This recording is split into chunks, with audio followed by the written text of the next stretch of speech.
Shiv Shakti channel. भगवान विष्णु के 10वें और अंतिम अवतार कल्कि अवतार की कथा हिंदू धर्म ग्रंथों, विशेषकर कल्कि पुराण और श्रीमद् भागवत पुराण में बहुत विस्तार से वर्णित है। ये कथा भविष्य की ओर संकेत करती है। यहाँ कल्कि अवतार की कहानी संक्षेप में दी गई है। 1. कलयुग का चरम और अवतार की आवश्यकता।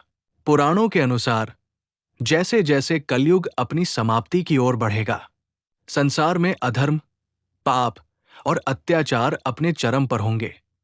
लोग वेदों के मार्ग को भूल जाएंगे। शासक अपनी प्रजा की रक्षा करने के बजाय उनका शोषण करेंगे और मानवता का पूरी तरह पतन हो जाएगा। जब धर्म का नामो निशान मिटने लगेगा, तब अधर्म का नाश करने के लिए भगवान विष्णु कल्कि के रूप में प्रकट होंगे। 2. जन्म और परिवार।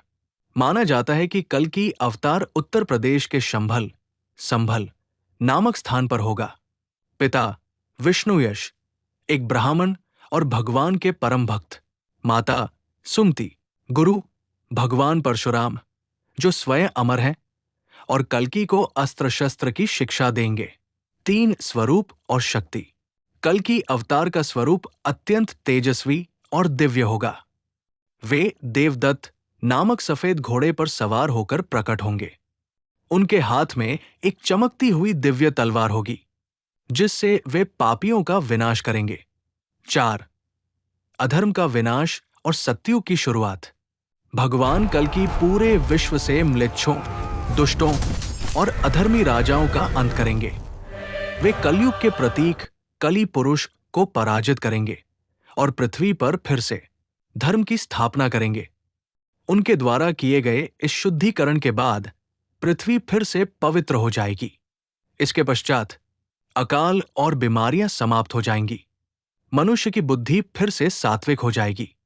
सतयुग कृता युगा का पुनरागमन होगा। यदा यदा ही धर्मस्य ग्लानिर्भवति भारत, अभ्युत्थान मधर्मस्य तदात्मानं सृजाम्यहम्। अर्थात जब जब धर्म की हानि होती है, तब तब मैं ईश्वर अवतार लेता हूं। क्या आप जानते हैं, कल्कि अवतार एकमात्र ऐसा अवतार है जिसके बारे में भविष्यवाणी उनके प्रकट होने से हजारों साल पहले ही पुराणों में लिख दी गई थी। उन्हें निष्कलंक अवतार भी कहा जाता है क्योंकि वे पूर्णतः दोष रहित होंगे।